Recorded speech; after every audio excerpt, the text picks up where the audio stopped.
வணக்கம் மக்களே, இது உங்கள் ருத்ரன் 2.0 சேனலுக்காக உங்கள் மூர்த்தி. மக்களே, அதாவது நம்ம ஒரு காலம் கடந்து ஒரு இரங்கலை தெரிவித்துக் கொள்கின்றோம். என்ன விஷயம்னா, அதாவது திரைக்கதை ஜாம்பவான் திரு பாக்யராஜ் அவர்கள் மறைந்துட்டார். அவர் மறைந்து அதாவது தன்னுடைய குருவுக்காகவே அவர் உயிரை விட்ட மாதிரி ஆயிடுச்சு.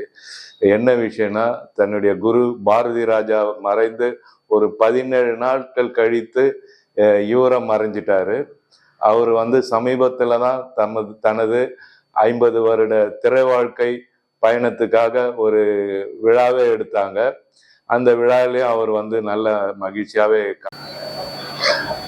அதாவது மக்களே, இவர் பாக்யராஜ் இவனுடைய வாழ்க்கை வரலாறை எடுத்துக்கிட்டா, இவர் 1953 கோபிச்செட்டிப்பாளையத்துல வெள்ளாங்கோயில்ல பிறந்தார். அதாவது கிருஷ்ணசாமி பாக்யராஜ் என்று அழைக்கப்பட்டார். அப்புறம் அவர் பின்னால கோவை ராஜா, அப்புறம் பாரதி ராஜா கிட்ட சேர்ந்த பிறகு ராஜன் என்று செல்லமாக அழைக்கப்பட்டார். ராஜன் தான் அவர் பாரதி ராஜா அவரை கூப்பிடுவாரு. ஸோ இப்படிப்பட்ட ஒரு மாபெரும் கலைஞனை பற்றி தான் நம்ம பார்க்க போகிறோம். அதாவது காலத்தை வென்ற கலைஞர்னே சொல்லலாம் அவரை. அதாவது தன்னுடைய திரைக்கதையில ஒரு நகைச்சுவை கலந்து, அதாவது தன்னை ஒரு தாழ்த்தி கொண்டு கதாநாயகிகளை ஒரு உசரத்துல வச்சு அவங்கள ஒரு எட்டா கனியாவே இவர் கதையை செதுக்குவாருன்னு சொல்லலாம். அப்படி ஒரு, அதாவது ஒரு முடிச்சுகள் இருக்கும். அந்த முடிச்சை எப்படி அவிழ்க்கணுன்ற ஒரு தீர்வையும் அவர் தருவார். அவரு சோரில்லாத சித்திரங்கள் மூலியமா இயக்குனர் ஆனாரு. சிகப்பு ரோஜாக்கள்ல வசனம் எழுதினாரு. ஸோ பின்னாடி அவர் தன்னுடைய குருவான பாரதி ராஜாவை கூடவே இவர் பயணிச்சாரு. அவருக்கு பல வெற்றி கதைகளை இவர் எழுதியிருக்காரு. அதாவது கதையினுடைய மூல கதையை இவர் சொல்வாரு. அதை பாரதி ராஜா தன்னுடைய திரை காவியத்தால் ஒரு மாபெரும் படைப்பை அவர் படைப்பார் அவரு. ஸோ ஒருத்தருக்கு ஒருத்தர் சலிச்சவங்க இல்லை. அதாவது பாரதி ராஜா எடுத்துக்கிட்டா ஒரு பாவரிசை டைரக்டர்ல 3 பேரை சொல்லுவாங்க. பாலச்சந்தர், பாலு மகேந்திரா, பாரதி ராஜா. ஸோ இந்த பாரதி ராஜா மறைவுக்கு பிறகு ஒரு 17 நாள் கழிச்சு இவரும் பாக்யராஜா எதிர்பாராத வகையில உடல் நலம் குன்றி இறந்தாருன்னு சொல்லலாம். அதான்.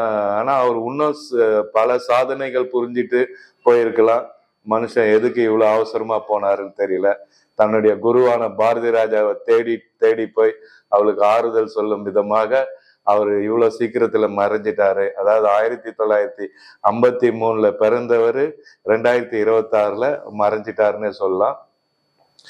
ஸோ அவருடைய கதை திரைப்பட கலைஞர்களுக்கும் திரைப்பட கல்லூரியிலையும் படிக்கக்கூடிய ஒரு பாடமாவே அவர் வாழ்ந்தாருன்னு சொல்லலாம். அவருடைய கதைகள் அவ்வளோ நுட்பமா இருக்கும். அதாவது முடிச்சு மேல முடிச்சு வரும். அந்த முடிச்சுகளை நகைச்சுவை கலந்து அவர் அவிழ்க்கும் விதமே ஒரு அலாதியான இது. திரைக்கதை மன்னன்ல சொல்லலாம். திரைக்கதை மன்னன் கூட இல்ல, திரைக்கதை பேரரசுன்னு சொல்லலாம் நம்ம. ஸோ அப்படிப்பட்ட ஒரு சிந்தனை மிக்கவர் பாக்யராஜ். ஒரு அக்ரஹாரத்திலேயே இவர் வாழ்ந்த மாதிரியே ஒரு கதையெல்லாம் பிணைஞ்சதாவே சொல்லலாம். அதாவது இவருடைய வாழ்க்கையிலேயே என்ன விஷயம்னா, ஒரு பிராமண வேஷம் இவருக்கு பூணூல்லாம் போட்டு ஒரு இடத்துல இவரு ரியல் லைஃப்லயே நடிச்சிருக்காரு. அந்த கதையை தான் இது நம்ம ஆளு அப்படின்னு சொல்லிட்டு எடுத்திருப்பாரு அவரு. அது மட்டும் இல்லைங்க, இந்திய அளவுல ஆக்ரி ரஸ்தான்ற ஒரு படம் நம்ம அமிதாப்பை வச்சு எடுத்தாரு. இவருக்கு ஒரு கொஞ்ச அளவுக்கு ஓரளவுக்கு தான் ஆங்கிலம் தெரியும், ஹிந்தி சுத்தமா தெரியாது. ஸோ அப்போ இவர் அமிதாப் பச்சனுக்கே அந்த கதையை சொல்லி இந்த ஆக்ரி ரஸ்தான்ற ஒரு வெற்றி படைப்பை கொடுத்தாருன்னா, இவருடைய எவ்வளவு திறமைசாலின்னு பார்த்துக்கலாம். அதுக்கப்புறம் இல்லைங்க, நம்ம அனில் கபூரை வச்சு மிஸ்டர் போச்சாரா அப்படின்ட்டு ஒரு படமா எடுத்தாரு. இவர் வந்து 3 ஜாம்பவான்கள், திரையுலக ஜாம்பவான்கள், எம்ஜிஆர், சிவாஜி, நம்பியார், இவங்க 3 பேரையுமே வந்து, அதாவது எம்ஜிஆர் அவர்களால் வந்து இவரு எம்ஜிஆருடைய புரட்சி தலைவர் எம்ஜிஆருடைய கலையுலக வாரிசு என்று அறிவிக்கப்பட்டார். சிவாஜியை வச்சு தாவணி கனவுகள், அப்புறம் எம்ஜிஆரையும் வந்து பயன்படுத்திக்கிட்டாரு. அதாவது நம்பியார வந்து அதாவது நம்ம வந்து ஒரு திரையுலகில வந்து எம்ஜிஆருக்கு வில்லனா அவர் வந்து மிரட்டி இருப்பார் பல படங்களை.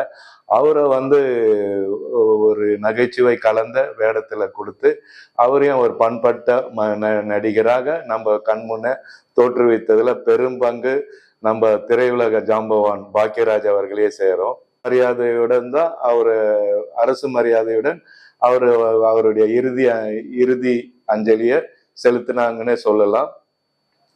ஸோ இப்படிப்பட்ட ஒரு மாபெரும் கலைஞனை வந்து நம்ம ருத்ரன் 2.0 சேனல் வந்து இரங்கலுடன் அவரை கொண்டாடி மகிழ்வதில் பெருமை அடைகிறோம்.